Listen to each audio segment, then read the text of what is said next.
شاء الله لا حول ولا قوة إلا بالله العلي العظيم.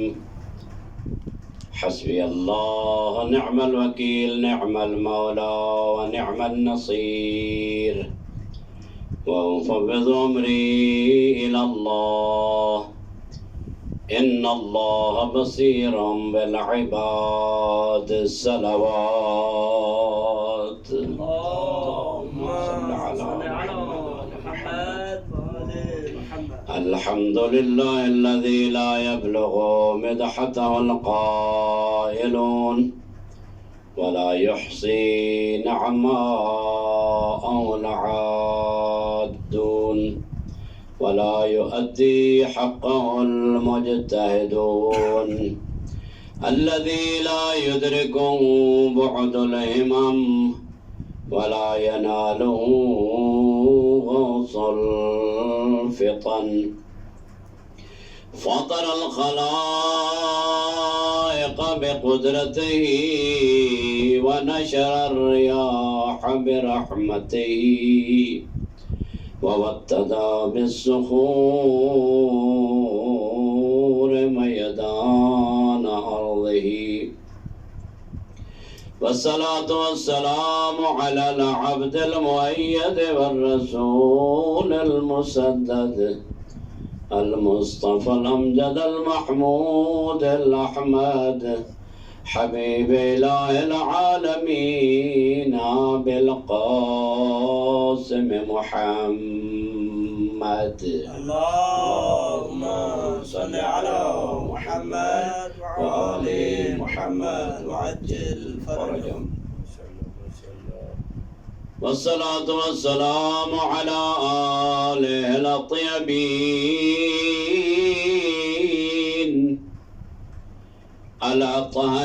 الطاهرين الغر الميامين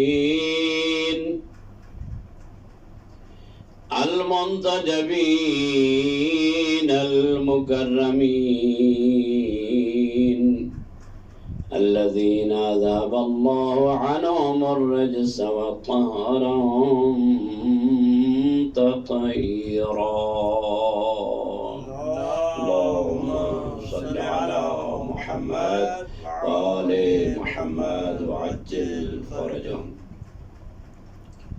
ورحمة الله على محبيهم ومواليهم وشيعتهم أجمعين، واللعن الدائم على أعدائهم ملعونين من يوم عداوتهم إلى أبد الآبدين. أما بعد، فقد قال الرحمن في القرآن: بسم الله الرحمن الرحيم، يا أيها الذين آمنوا ادخلوا في السلم كافة. وقيل في زيارة الجامعة الكبيرة: السلام عليكم يا أهل بيت النبوة وأصول الكرم. صلوات. اللهم صل على محمد وآل محمد. دعائے پروردگار عالم ہم سب کی توفیقات میں اضافہ فرمائے اور بحق محمد و آل محمد ہمیں نقش قدم اہل بیت پر 100% چلنے کی توفیق عطا فرمائے، ہمارا خاتمہ ایمان پر فرمائے، ہمارے قدموں کو صراط مستقیم پر پائیدار فرمائے، استقامت عطا فرمائے، ہمارے دلوں کو اہل بیت علیہم السلام کے دلوں سے جوڑ دے اور ہماری اصل اور بنیادوں کو اصل اہل بیت کے ساتھ متمسک فرما دے، تاکہ ہم بھی اس بحر بے کراں کے ساتھ ایک قطرہ یا ایک قطرے سے بھی کم ہو اس کا حصہ بن جائیں اور رحمت خدا، کرم خدا کے ساتھ اٹیچ ہو جائیں۔ ماشاءاللہ۔ بر محمد وآل محمد صلوات۔ اللہم صل علی محمد وآل محمد۔ نعرہ تکبیر، اللہ اکبر، نعرہ رسالت، یا رسول اللہ، نعرہ حیدری، یا علی، بآواز بلند صلوات۔ اللہم صل علی محمد وآل محمد وعجل فرجہم۔ انسان کو چاہیے کہ اپنے لیے، اپنے اعزاء اقربا کے لیے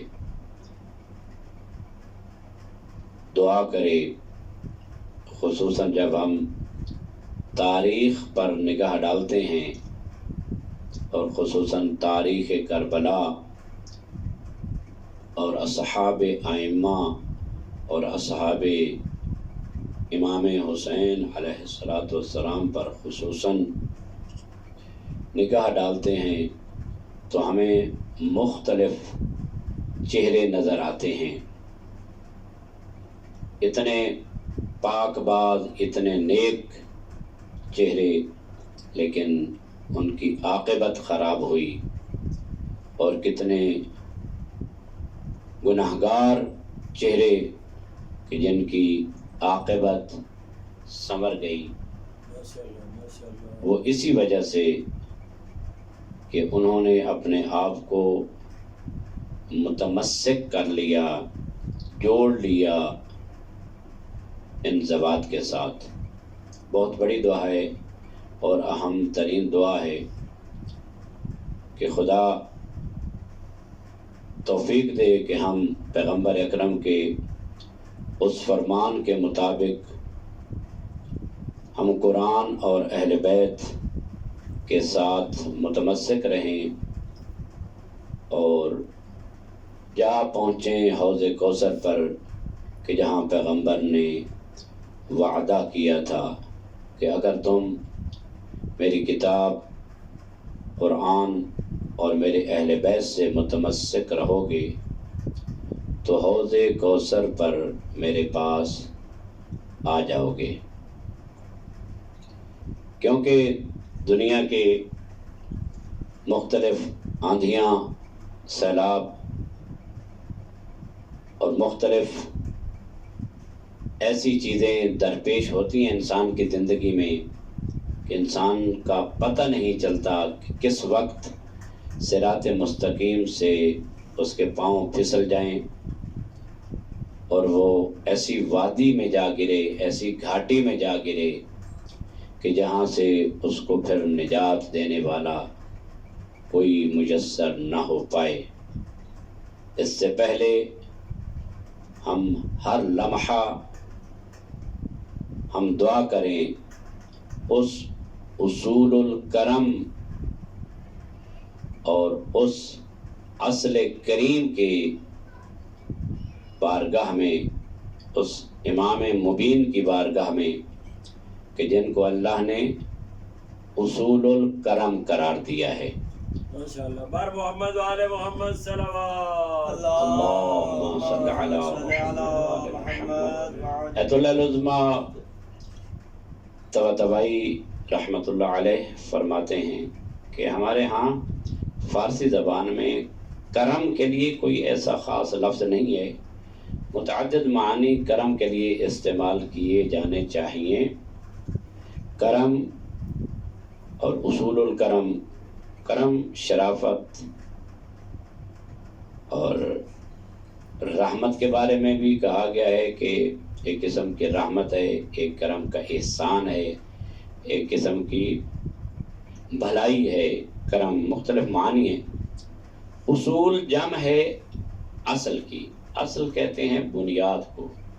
ہر ایک چیز جو ہے اس کائنات میں اس کی کوئی نہ کوئی بنیاد ہوتی ہے۔ یہی ہم اس بلڈنگ میں بیٹھے ہیں تو اس کی بنیادیں ہیں، اس کی بیس ہے، اس کی اساس ہے کہ جس اساس پر، جس بنیاد پر یہ عمارت قائم ہے۔ اور اسی طرح اور ہر عمارت بھی اس قابل نہیں ہوتی کہ وہ ہر بنیاد، ہر اساس اس قابل نہیں ہوتی کہ وہ ہر قسم کی عمارت کو اپنے اوپر اٹھانے کے لیے تیار ہو جائے۔ ہر اصل اپنی فر کے مطابق جو اس پر منزل استوار ہوتی ہے اس کے مطابق ہی ہوا کرتی ہے۔ اگر ایک پودا ہے، مثلاً ہمارے مشاہدات میں ہے کہ اگر زمین میں اگنے والا ایک پودا ہے، ایک درخت ہوتا ہے، ایک پودا ہوتا ہے، تو پودے کی جو بنیاد ہے اس پر درخت استوار نہیں ہو سکتا، اور جو درخت کی بنیاد ہے اس پر پودا نہیں آ سکتا۔ پودے کے لیے اس کے مطابق اور اس کے متناسب اس کی بنیاد ہونی چاہیے، اور درخت کے مطابق اس کی بنیاد اور اساس ہونی چاہیے۔ یعنی جو طاقتور درخت ہے اس کی بنیادیں اور اس کی جو جڑیں ہوتی ہیں وہ زیادہ مضبوط ہوتی ہیں، زیادہ طاقتور ہوتی ہیں، کہ جن جڑوں کی بنیاد پر اس درخت کا تنا استوار ہوتا ہے، اور پھر تنے کے بعد اس کے ساتھ شاخیں ہوتی ہیں، اس پر پھال ہوتے ہیں، اس کا بوجھ اسی کے اوپر ہوتا ہے جو اس کی بنیاد اور اس کی اصل اور اس کی اساس ہوتا ہے۔ پروردگار عالم نے ہمیں سمجھانے کے لیے، تو ہمارے مشاہدات میں ہے نا کہ اصل ہے، بنیاد ہے، اس پر درخت ہے، چاہے جمادات ہوں، چاہے حیوانات ہوں، چاہے نباتات ہوں، ہر ایک چیز کی کوئی نہ کوئی بنیاد اور اساس ہوتی ہے۔ اور یہ جو نباتات ہوتے ہیں یا حیوانات ہوتے ہیں یا کوئی بھی ایسی چیز، حتیٰ یہ بنا جو ہے اور یہ بلڈنگ یہ فقط اس کام جو ہے وہ اس بنیاد پر استوار ہونا نہیں ہوتا، یا ایک درخت کا اپنی جڑوں پر قائم ہونا فقط مد نظر نہیں ہوتا، بلکہ وہ درخت اس پر استوار ہوتا ہے، اس پر قائم ہوتا ہے۔ جتنی تیز ہوائیں، آندھیاں آئیں، جتنے سیلاب آئیں، اس کو ہلا نہیں سکتی۔ جتنی تیز ہوائیں آئیں اس کو ہلا نہیں سکتی، اس وجہ سے کہ اس کی جڑیں مضبوط ہیں۔ قرآن مجید میں پروردگار عالم نے کلمہ طیبہ کی مثال ایک شجرہ طیبہ کے ساتھ دی ہے، اور پھر اس کے بعد فرمایا ہے مثل کلمۃ طیبہ کشجرۃ طیبہ اصلها ثابت وفرعها فی السماء۔ یعنی کلمہ طیبہ کی مثال ایسی ہے کہ جس طرح ایک شجرہ طیبہ، ایک پاکیزہ درخت ہوتا ہے، ایک اچھا درخت ہوتا ہے، اصلها ثابت، اس کی اصل، اس کی بنیاد، اس کی بیس ثابت ہے زمین میں۔ آپ نے دیکھا ہے کہ کسی درخت کی جڑیں جو ہیں وہ زمین سے اوپر نہیں ہوتی بلکہ زمین کے اندر ہوتی۔ اصلها ثابت وفرعها فی السماء، اور اس کی شاخیں جو ہیں وہ آسمان پر ہیں۔ یعنی کیسا، یعنی اللہ نے یہ جو مثال دی ہے، ایک محسوس مثال کلمہ طیبہ سمجھانا چاہتا ہے شجرہ طیبہ کے ساتھ، اور ہم نے چونکہ شجرہ دیکھے ہیں، درخت دیکھے ہیں، اس کی شاخیں، جڑیں، اس کا تنا، اس کے پتے، سب کچھ ہم نے دیکھا ہے، اس کا پھل بھی دیکھا ہے۔ تو خدا فرمانا چاہتا ہے کلمہ طیبہ، اچھی نیک بات، جن میں تمام چیزیں آ جاتی ہیں، ہر اچھی چیز اس میں، فائدہ مند چیز اس میں آ جاتی ہے۔ تو اللہ نے یہ مثال دی ہے کہ وہ اس کی جڑیں جو ہیں زمین میں ہیں اور اس کی شاخیں آسمان پہ ہیں۔ پھر خدا فرماتا ہے توتی اکلھا کل حین باذن ربھا، تو اپنے پروردگار کے اذن سے وہ ہر وقت پھل دیتا رہتا ہے۔ تو یہاں سے معلوم ہوا ایک درخت ہے، اس کی جڑیں ہیں، شاخیں ہیں، اس کی بنیادیں ہیں، اس کے تنا ہے، اس کے پتے ہیں، اس کے بعد کیا ہے کہ وہ پھل دیتا ہے۔ یعنی محمد وآل محمد صلوات اللہم صلی علی محمد وآل محمد، وہ پھل بھی دیتا ہے۔ فقط یہ نہیں کہ درخت کھڑا رہتا ہے، نہیں، درخت کا کچھ نہ کچھ فائدہ ضرور ہوتا ہے۔ اگر پھلدار درخت ہے تو پھل دے گا، اگر پتے ہیں تو وہ چھائیں، یعنی جو سایہ ہے وہ ٹھنڈا سایہ دے گا، کچھ نہ کچھ اس کے فوائد ضرور ہیں۔ یہ ہے اصل۔ اور پھر اس کی بنیاد پر استوار ہونے والی بلڈنگ ہے یا درخت ہے یا کوئی بھی ہے، نباتات و حیوانات و جمادات ہوں، اور یہ تو مادیات اور محسوسات ہیں۔ لیکن یہاں پر جو ہے اصول الکرم، ائمہ علیہ السلام کا ایک جو لقب ہے یا ان کی جو خصوصیت ہے، زیارت جامع کبیرہ میں معصوم نے فرمایا اصول الکرم، یعنی کرم کی بنیادیں ہیں۔ کرم، اگر اس کائنات پر فضل اور کرم ہے تو اس کی بنیاد کیا ہے؟ خود ائمہ طاہرین علیہ السلام ہے۔ کل بھی عرض کیا تھا کہ خدا صاحب کرامت ہے، یہ خدا کریم ہے، خدا کرم کرتا ہے، لیکن اللہ نے اپنے یہ جو اس کے مظاہر ہیں، اللہ نے ان کو مظاہر کو خلق کیا ہے، ورنہ خدا ایسی ذات نہیں ہے کہ جو اس کائنات میں آ کر دیکھا جائے اور وہ کرم کرے۔ اللہ نے ان کو پیدا کیا ہے تاکہ میرے ان صفات کا یہ مظہر بنیں گے، اور اس کائنات پر جو میں نے کرم کرنا ہے، میں نے ان ذوات مقدسہ کے ذریعے کرم کرنا ہے۔ بلند آواز سے صلوات پڑھیں، اللہم صلی علی محمد۔ یعنی کسی چیز کا صاحب کرامت ہونا، پاک ہونا، اچھا ہونا، نفیس ہونا، بہتر ہونا۔ اور راغب اصفہانی اپنی کتاب میں، اپنی جو لغت کی کتاب ہے اس میں کہتا ہے کہ ہر چیز جو اپنے مجموعہ میں، اپنے اس جگہ پر کہ جہاں پر ہے، وہاں پر جو چیز شرافت پیدا کر لے، بھلائی پیدا کر لے، اس کو کرامت کہا جاتا ہے۔ یعنی ایک آدمی ہے کہ جو اپنے خاندان میں ہے، اپنے خاندان والے اس کو بہت اچھا سمجھتے ہیں، کیونکہ ہر وقت اس کا کردار اس کے سامنے، اس کی گفتار، اس کی تمام چیزیں اس کے سامنے ہیں، تو اس کو کہا جائے گا یہ شخص صاحب کرامت ہے، یعنی اچھا شخص ہے، شریف شخص ہے، بھلے مانس ہے، اس کے اندر کوئی خرابی نہیں ہے۔ یعنی جو اپنے ماحول میں، یعنی اپنے ماحول میں رہ کر بہتر ہو جائے، اس کو کرم، یعنی اس کو کریم کہا جاتا ہے کہ وہ شخص کریم ہے۔ ائمہ علیہ السلام کو اصول الکرم کیوں کہا گیا ہے؟ کرم کے اصل ہیں اس وجہ سے کہ اس کائنات کی جو بنیاد ہے، اللہ نے اس کائنات کو بنایا تو اس کائنات کو کھڑا کیا ہے، یہ باقی ہے۔ کائنات ہم دیکھ رہے ہیں کہ جو کہ ہم بات کر رہے ہیں تو ہم اس کا مطلب ہے باقی ہیں، کائنات باقی ہے تو ہم باقی ہیں، لہذا باقی ہیں۔ تو خود خداوند متعال نے اس کائنات کو باقی رکھا ہوا ہے کسی وجہ سے۔ لولا الحجت لساخت الارض بأہلها، اگر حجت خدا نہ ہو تو یہ زمین اپنے اہل سمیت ختم ہو جائے، تہس نہس ختم جو ہے بالکل ڈائنامیٹ ہو جائے، اس کا کوئی وجود ہی باقی نہ رہے۔ اللہ نے اس کائنات کے وجود کو باقی رکھنے کے لیے اپنی حجت کا انتظام کیا۔ آپ دیکھ لیں، حضرت آدم بھی حجت ہیں، حضرت عیسیٰ بھی حجت ہیں، حضرت خاتم بھی، اور ان کے اولاد اور ان کے یہ اوصیاء، یہ تمام حجج اللہ علی الخلق اجمعین، اور وہ ہیں کہ جن کی اطاعت کو اللہ نے ہر شخص پر واجب قرار دیا ہے۔ اور حتیٰ کہ روایات میں ملتا ہے کہ بعض جو حیوانات ہیں، جمادات ہیں، کوئی پھل ہیں، یہ جو ثمرات ہیں، حتیٰ انہوں نے بھی ان کی ولایت کا اقرار کیا ہے تو باقی ہیں۔ تو جو دوسری مخلوقات ہیں جو صاحب عقل ہیں، ان کے اوپر تو بدرجہ اولا مکلف ہیں کہ ان کے اوپر ان کی اطاعت واجب ہے۔ اچھا، جو ان کی اطاعت واجب ہے تو اللہ نے اطاعت واجب کیوں کی ہے؟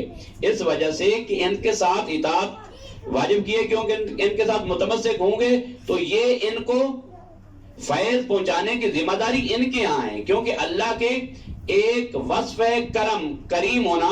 کریم ہونے کی ذمہ داری خدا پر ہے کہ خدا اپنا کرم نازل کرے۔ کرم کس کے ذریعے نازل کرے گا؟ وَبِكُمْ فتح اللہ وَبِكُمْ يختم، اللہ نے تمہارے ذریعے اپنے نعمت، اپنے کرم، اپنے فضل، اپنے احسان کی ابتدا کی، اور اسی کے ذریعے ہی اس کائنات کی جب اختتام کرے گا، اس کائنات کا، اس مادی کائنات کا اختتام کرے گا تو آپ ہی پر اختتام کرے گا۔ یہ نہیں کہ اللہ کا فضل ختم ہو جائے گا، بلکہ میں تو یہ کہتا ہوں کہ اللہ کا اصل فضل جو ہے وہ شروع ہی اس مادی کائنات کے بعد ہوگا۔ جو اللہ کا فضل عمیم ہے اور اللہ کا فضل جو خاص ہے، اس میں تو یہ ہوا اللہ نے ہمیں اولاد دے دی، ہمیں مال دے دیا، ہمیں صحت دے دی، ہماری زندگی کے لیے اللہ نے آکسیجن بنا دی، ہم دنیا میں زندہ رہ رہے ہیں، ہم زندگی کر رہے ہیں 50 60 70 سال 100 سال 200 سال زندگی کر کے ختم ہو جائیں گے۔ خدا کا فضل و کرم ہے لیکن ایک محدود مدت کے لیے ہے، لیکن اللہ کا جو فضل ہمیشہ کے لیے وہ کہاں پر ہے؟ یہاں پر ہے نہیں، یہاں پر نہیں ہو سکتا، نہیں، اس کائنات میں گنجائش نہیں کہ اللہ اپنا فضل ہمیشہ کے لیے یہاں پر رکھے۔ اللہ نے وہ فضل رکھا ہے جہان آخرت میں، لیکن اس جہان آخرت کو کے فضل کو حاصل کرنے کے لیے اور کرم کو حاصل کرنے کے لیے اس دنیا میں اللہ نے بعض ایسی ذوات بنائی ہیں۔ ان ذکر الخیر کنتم اولہ و اصلہ و فرعہ و معدنہ و مأواہ و منتہاہ، اگر کسی خیر کا ذکر کیا جائے، کسی بھلائی کا ذکر کیا جائے، کسی صفت حمیدہ کا ذکر کیا جائے، تو اسی زیارت جامع کبیرہ میں امام فرماتے ہیں کنتم اولہ، ہر خیر اور ہر بہتری کی ابتدا کیا ہے؟ کنتم اولہ، آپ اس کی اول ہیں، یعنی اول نیکی، اول خیر، اول احسان، اول کرم، اول بلائی جو ہے وہ ائمہ اہل بیت علیہ السلام ہیں۔ سبحان اللہ، بار محمد آل محمد صلوات اللہم صلی علی محمد و آل محمد، آپ ہی اول ہیں، وفرع، آپ بھی اصلی ہیں، اصول الکرم یعنی تمام صفات حمیدہ کی اصل جو ہیں وہ ائمہ اہل بیت علیہ السلام ہیں، اصلہ و فرع، اور فرع بھی آپ ہی ہیں، اس کا نتیجہ جو آپ نے ثمرات کی شکل میں دیا۔ کیوں؟ اس لیے کہ جب شجرہ طیبہ کی مثال، کلمہ طیبہ کی مثال شجرہ طیبہ کے ساتھ ہے، تو شجرہ طیبہ کے پھل کون سے ہیں؟ روایات میں اگر دیکھا جائے تو ائمہ علیہ السلام خود پیغمبر اکرم فرماتے ہیں کہ وہ اصل کیا ہے اور اس کی فرق کیا ہے؟ وہ اصل جو ہے وہ میں مصطفیٰ ہوں، اور اس کا تنا علی مرتضیٰ ہے، اور اس کی شاخ فاطمہ زہرا، اور اس کے پھل حسن اور حسین ہیں۔ سبحان اللہ، بار محمد آل محمد صلوات اللہم صلی علی محمد و آل محمد، یعنی پھل جو ہے وہ درخت جو ہے وہ پھل دیتا ہے، اور یہ اسلام کا درخت جو ہے اس نے ہمیں کون سے پھل عطا کیے ہیں کہ جن سے ہم استفادہ کر کے ہم اپنی زندگی کو برقرار رکھ سکیں۔ ایک تو مادی زندگی ہے، مادی زندگی کے لیے یہ مادی پھل ہیں، اور معنوی زندگی کے لیے اللہ نے ہمیں حسن و حسین جیسے عظیم پھل جو اسلام کے ہیں، پیغمبر اکرم کی نسل سے اس کی فروعات ہیں، اللہ نے یہ ہمیں عطا کیے ہیں۔ اور فقط حسن و حسین نہیں بلکہ مولا حسین کی اولاد حضرت قائم آل محمد تک اللہ نے ہمیں دیے ہیں کہ جس سے متمسک ہو جاؤ گے تمہیں دنیا اور دین کی تمام روزی اور بہترین چیزیں عطا ہوتی جائیں گی۔ سبحان اللہ، بار محمد آل محمد صلوات اللہم صلی علی محمد و آل محمد، اصلہ و فرعہ و معدنہ، آپ ہی ان کی معدن ہیں، آپ ہی ان کی کان ہے، یعنی کان وہ چیز ہے جہاں سے چیز اوپر پھوٹتی ہے، یعنی کہ اگر ہم صندوق میں کوئی چیز رکھ دیں، سونا رکھ دیں، چاندی رکھ دیں، وہی سونا ہے وہی چاندی ہے، ہم صندوق میں رکھ دیتے ہیں، تو کبھی ہم نے صندوق کو معدن نہیں کہا، صندوق کو صندوق کہیں گے کہ اس کی ایک حفاظت کا ایک ذریعہ ہے کہ صندوق میں رکھا ہوا ہے، وہ صندوق کو معدن نہیں کہیں گے، معدن اس جگہ کو کہیں گے کہ جس جگہ سے سونا حاصل کیا جاتا ہے، یعنی کرم، اصول الکرم، معدن، یعنی معدن ائمہ اہل بیت علیہ السلام ہیں جو معدن رحمت ہیں، معدن کرم ہیں، اور مأوا ہیں، ٹھکانہ ہیں، اور انتہا ہیں، تمام صفات حمیدہ کی انتہا ہیں۔ اللہ نے ان کو ایسا قرار دیا ہے کہ ان سے وہ سرچشمہ لیتی ہیں چیزیں۔ اصول الکرم یعنی کرم کا سرچشمہ ہے، اللہ نے اپنے کرم کا سرچشمہ ائمہ کو بنایا، اور یہاں سے وہ چشمہ پھوٹتا ہے اور تمام جہان کو کرم بانٹتا ہے۔ صلوات پڑھیں محمد و آل محمد،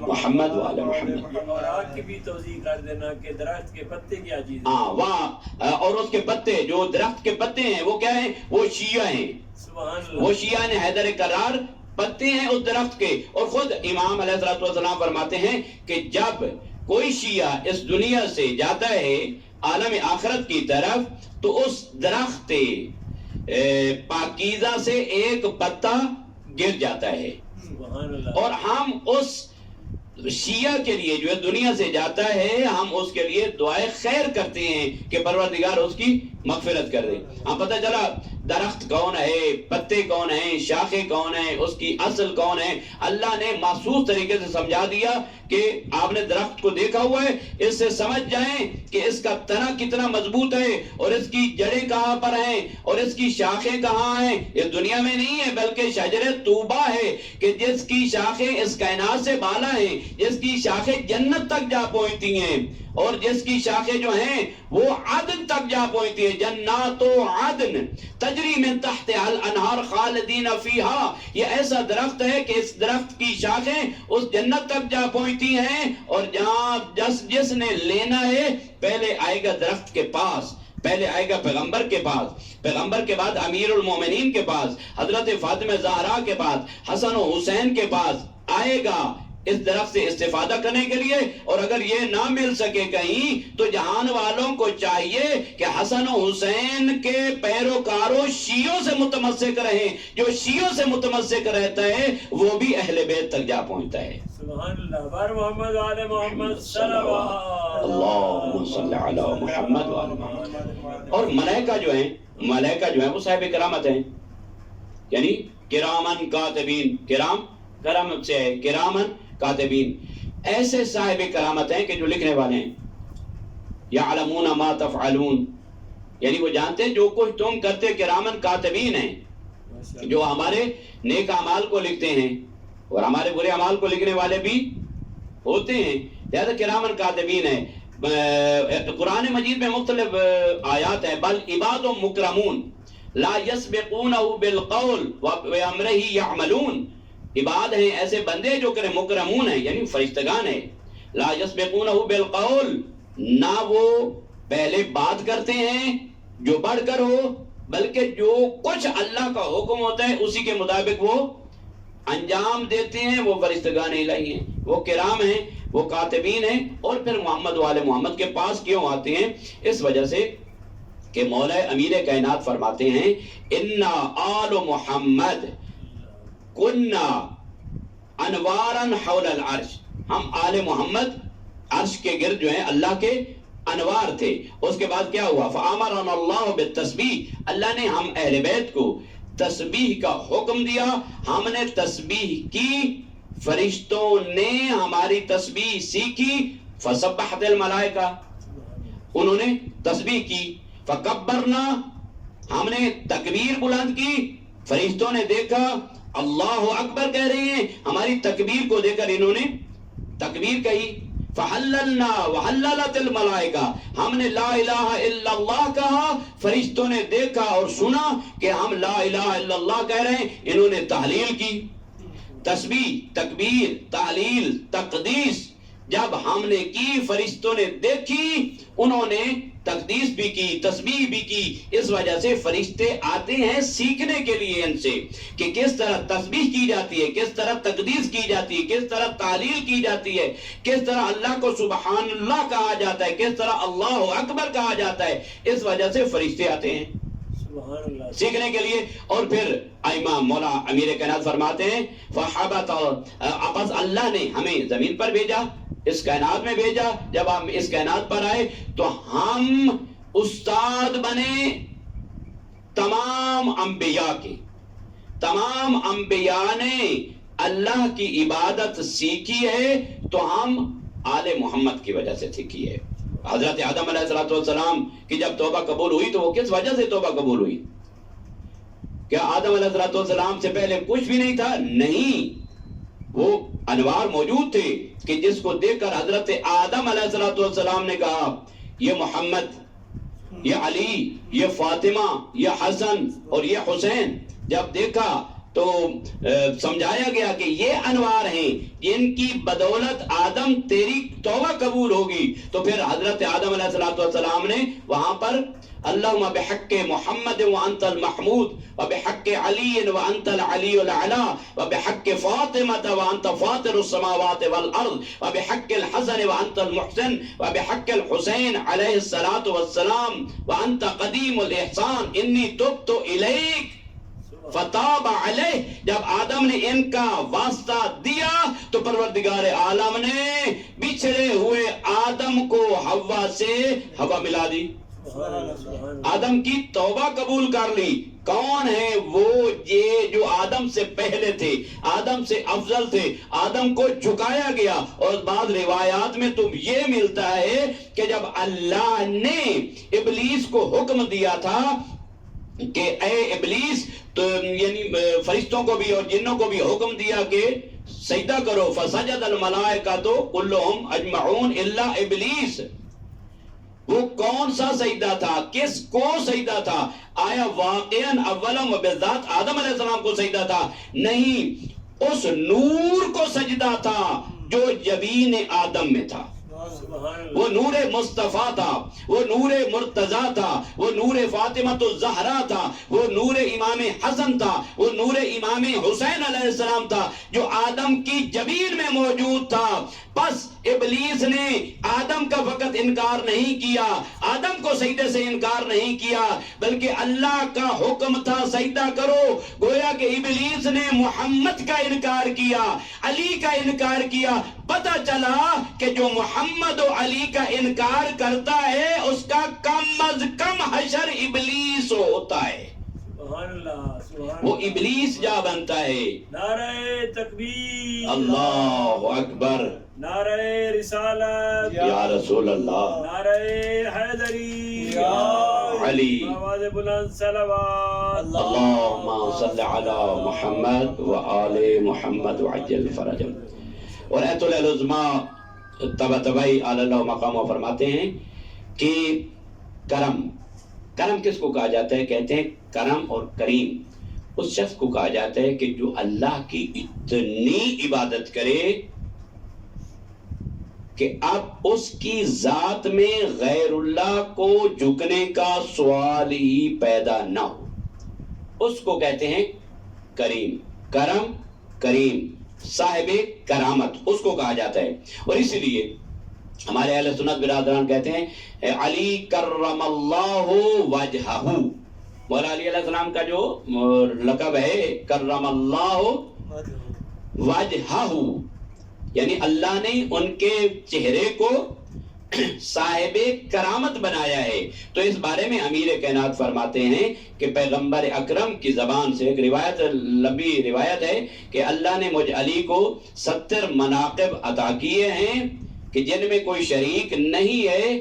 ان میں ایک منقبت جو ہے اور ایک فضیلت جو ہے، مولا علی علیہ السلام فرماتے ہیں لم اشرب الخمر قطو، میں نے کبھی بھی شراب نوشی نہیں کی. حتی زمان جاہلیت میں جو لوگ تھے وہاں شراب پیتے تھے، البتہ وہاں پر حرمت شراب کا حکم نہیں آیا تھا، لیکن امیر کائنات فرماتے ہیں مجھے اس وقت بھی علم تھا کہ شراب میں کیا کچھ مضرات اور نقصانات ہیں. اس لیے امیر کائنات فرماتے ہیں میں نے کسی وقت میں بھی شراب نوش نہیں کی، شراب نہیں پی.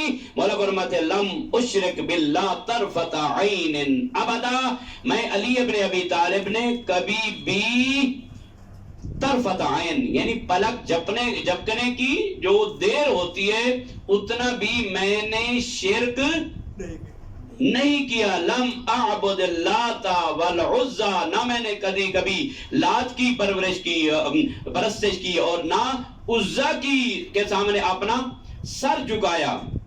اسی لیے حضرت امیر کائنات کو سنی برادران کہتے ہیں کرم اللہ وجہہ، یعنی علی وہ ذات ہے کہ جس نے اپنی پیدائش سے لے کر اپنی شہادت تک کسی صنم، کسی بت، کسی غیر اللہ کے سامنے اپنا سر نہیں جھکایا. ہم اسی لیے تو کہتے ہیں کہ علی افضل ہے، علی اولا ہے، علی برتر ہے. کیوں؟ ٹھیک ہے اگر کسی نے بت پرستی کی ہے توبہ کر لی ہے، گناہ ختم ہو جائے گا، لیکن یہ کہا جا سکتا ہے کہ اس نے بت پرستی نہیں کی، کہ اس نے شراب نہیں پی، اس نے شرک نہیں کیا. ہم اسی لیے کہتے ہیں کیوں ملاتے ہو علی ابن ابی طالب کو ان لوگوں کے ساتھ جنہوں نے 40 سال اپنی عمر کے زیادہ حصے کو بت پرستی میں گزارا، شراب خوری میں گزارا، غلیظ کاموں میں گزارا؟ علی ابن ابی طالب فرماتے ہیں نہ میں نے کبھی شراب پی ہے، نہ کسی بت کے سامنے سجدہ کیا ہے، اور نہ کسی غیر اللہ کی پرستش کی ہے، اس لیے ہم کہتے ہیں علی تمام سے اولا و افضل ہے۔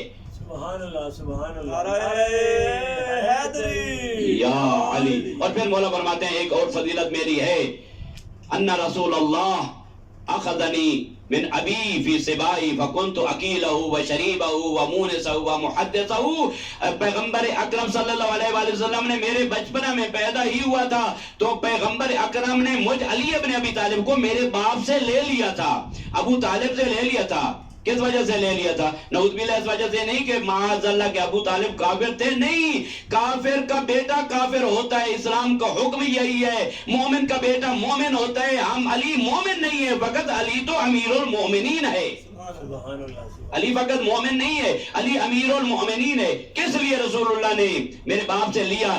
اس لیے کہ پیغمبر میری تربیت کرے، اور وہ تربیت جو اللہ کو مقصود ہے، اور وہ اس عظیم ہستی کے ذریعے میری تربیت کرانا چاہتا تھا۔ کیا فکنت اکیلہ، میں کھاتا تھا تو پیغمبر کے ساتھ، وہ شریبہ پیتا تھا تو پیغمبر اکرم کے ساتھ، وہ مونسہ و محدثہ، میں مونس و غمخوار تھا پیغمبر اکرم کا، وہ محدثہ، میں پیغمبر سے میٹھی میٹھی باتیں کیا کرتا تھا، پیغمبر سے میں سوال کیا کرتا تھا، یا رسول اللہ یہ آیت کہاں پر نازل ہوئی؟ اس آیت کا شان نزول کیا ہے؟ کیا یہ بحر میں نازل ہوئی؟ کیا یہ بار میں نازل ہوئی؟ کیا یہ مکان میں نازل ہوئی؟ کیا یہ دشت میں نازل ہوئی؟ کیا یہ خیبر میں نازل ہوئی؟ کیا خندق میں نازل ہوئی؟ کیا غدیر میں نازل ہوئی؟ یہ آیت کہاں پر نازل ہوئی؟ اس کا شان نزول کیا ہے؟ میں پیغمبر اکرم سے پوچھا کرتا تھا، اور پیغمبر اکرم مجھے علمنی رسول اللہ زکن زکا، پیغمبر اکرم نے مجھ علی ابن ابی طالب کو علم اس طرح دیا اور قرآن کی تعلیمات اور ادب اس طرح دیا جس طرح پرندہ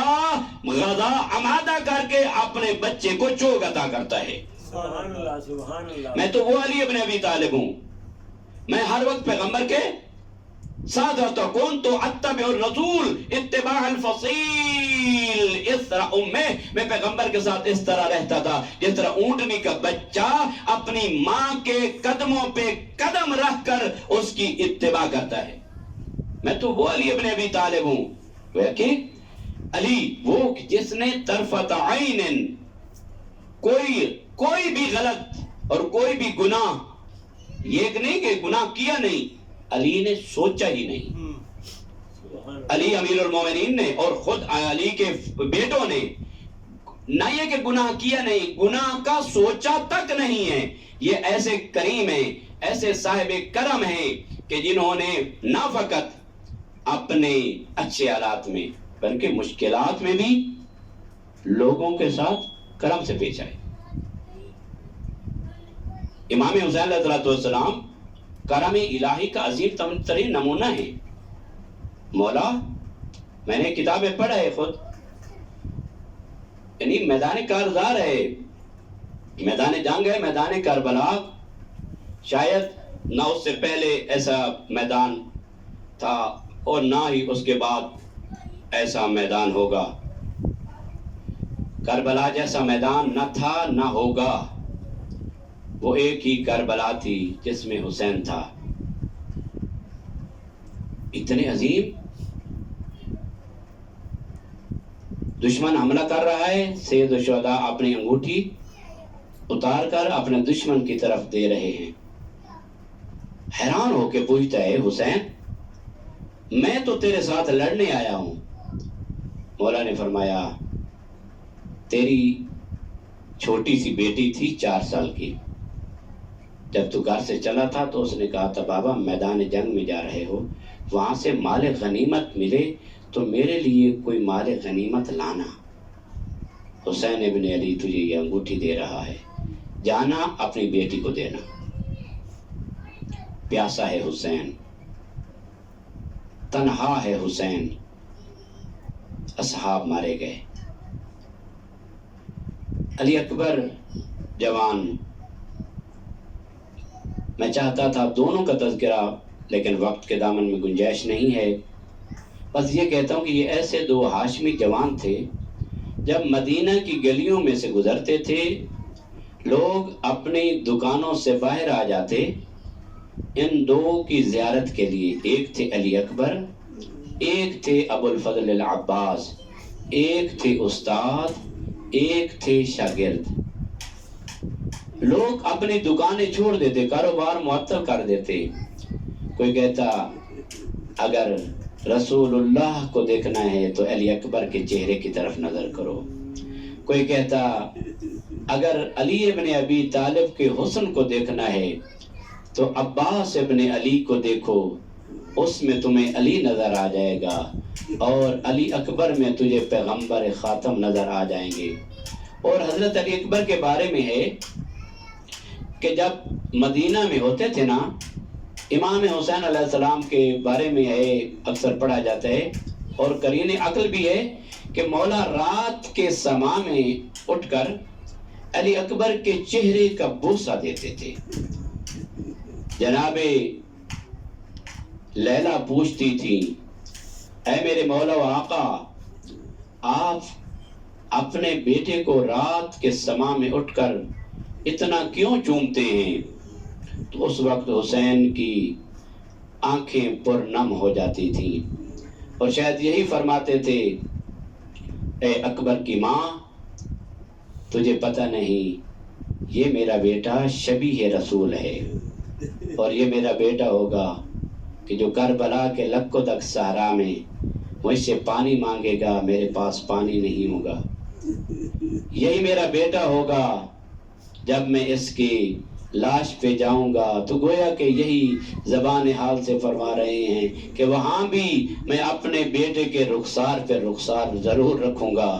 اتنا حسین بیٹا حسین کا علی اکبر، اور اتنا بیٹا عظیم جوان حضرت ابو الفضل العباس۔ بس 2-3 منٹ میں کوشش کرتا ہوں کہ ختم کروں اس وفادار بھائی کی وفا اور شجاعت۔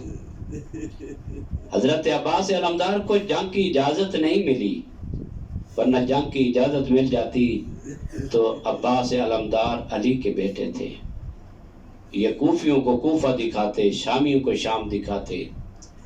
حضرت عباس علمدار نے کئی مرتبہ چارہ کیا جائیں، لیکن اطاعت امام میں پابند تھے۔ مولا عباس نے سنا خیموں میں العطش کی صدائیں آ رہی ہیں، آئے بھائی کے پاس، کہتے ہیں یا سید، اے سردار، اے میرے مولا، اب مجھے اجازت دے دیجئے، انی سئمت من الحیات، اب میں زندہ رہنے سے تنگ آ چکا ہوں، ان بچوں کی العطش کی صدائیں میں سن نہیں سکتا ہوں، میں سن نہیں سکتا۔ کیا منظر تھا!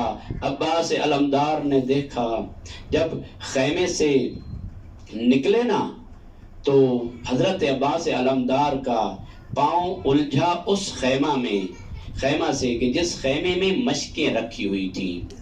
مشکیں آیا پانی تھا اس میں؟ نہیں، پانی نہیں تھا۔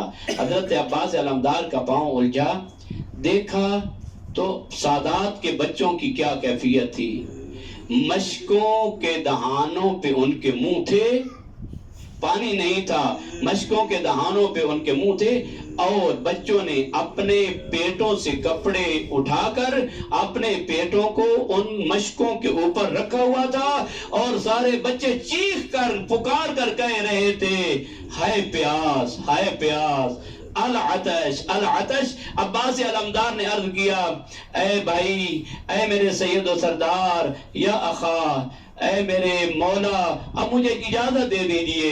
کہا جاتا ہے کہ مولا نے کہا عباس بھائی، تو میری اس فوج کا سپہ سالار ہے۔ تو عباس علمدار نے عرض کیا ہے مولا، کہاں ہے وہ تمہاری فوج جس کا میں سپہ سالار ہوں؟ وہ فوج تو چلی گئی، اصحاب چلے گئے، انصار چلے گئے، علی اکبر چلے گئے، جون حبیب سب چلے گئے، اب کون بچ گیا ہے جن کا میں سپہ سالار ہوں؟ مولا نے فرمایا ہاں میرے بھائی جاؤ اب بچوں کے لیے پانی کا انتظام کرو. کیا کیفیت تھی, چھوٹے چھوٹے بچے تھے, خشک پیالے اٹھائے ہوئے تھے, ان کی سردار تھی حضرت سکینہ. ہر بچہ بی بی سکینہ کو کہہ رہا تھا اے بنت حسین ہمارے لیے پانی کا انتظام کیجئے. بی بی نے کہا ہاں میرے چچا جا رہے ہیں, تھوڑی دیر کے بعد آئیں گے, پانی لائیں گے, میں تمہیں پلاؤں گی. لیکن کیا کیفیت تھی, عباس علمدار نے 4000 کے لشکر کو پچھاڑا شط فرات اور شط وہاں پر آئے پانی کے کنارے پہ, اپنے گھوڑے کو پانی میں ڈالا, مشک کو پر کیا, پھر اپنے ہاتھوں سے پانی کو اٹھایا, اپنے منہ کے ساتھ لا رہے تھے. فذکر عطش الحسین, عباس علمدار کو حسین مولا کی پیاس یاد آئی. کہتے ہیں عباس تو پانی پیے, تیرا حسین پیاسا رہے. عباس تو پانی پیتا رہے, حسین کی بیٹی پیاسی رہے. عباس تو پانی پیے, حسین کا شیر خارس ہے. یہ تمام پیاسے ہوں, کیسے پانی پیے گا تو؟ عزادارو مولا عباس نے پانی کو وہیں پانی پہ پھینک دیا, مشکیزے کو پر کیا. اس طرف سے نہیں گئے جس طرف سے آئے تھے, کھجوروں کے جھنڈ سے گئے. عزادارو مختصر کرتا ہوں, ایک جگہ پہ پہنچے, ایک ظالم نے زوار کیا, عباس کا دایاں بازو کلام ہوا. حضرت عباس حسین کے بچوں کی بیاس ان کے دل میں ہے, چاہتے ہیں کہ اسی طرح یہ مشک پہنچ جائے. ایک تھوڑا سا سفر کیا, بایاں بازو قلم ہوا. مولا نے دیکھا کیا کیا, اپنے منہ سے اس مشک کو قابو کر کے گھوڑے کی پیٹھ پہ مشک کو لیا, اپنے آپ کو مشک پہ گرا دیا. ان ظالموں نے دیکھا, سامنے مل کر حملہ کیا. کوئی عباس کو تیر مارتا ہے, کوئی پتھر مارتا ہے, کوئی نیزہ مارتا ہے, اور سب یہی کہتے ہیں اگر پانی خیمے میں پہنچ گیا تو ہماری شکست ہے. عزادار ایک ظالم نے چھپ کے ایسا تیر مارا جو مشک میں لگا. میں کہتا ہوں مشک میں نہیں لگا, عباس کا جگر میں لگا. جو پانی بہتا تھا, عباس کی آنکھیں بہ رہی تھی. عباس کا گھوڑا اس طرف گیا جہاں دشمنوں کا نرغہ تھا. عزادارو کیا کیفیت تھی, عباس گھوڑے سے نیچے آئے, سلام کر کے کہتے ہیں یا اخا ادرکنی, اے حسین میں اتر چکا ہوں, میری مدد کو پہنچیے. عزادارو حسین جلدی سے آئے, دیکھا عباس ایڑیاں رگڑ رہے ہیں. کہتے ہیں مولا میری آنکھ میں تیر لگائے, میری آنکھ سے تیر نکالیے, میری آنکھوں کا خون صفا کیجئے. مولا نے تیر نکالا, عباس کی آنکھیں برس پڑی.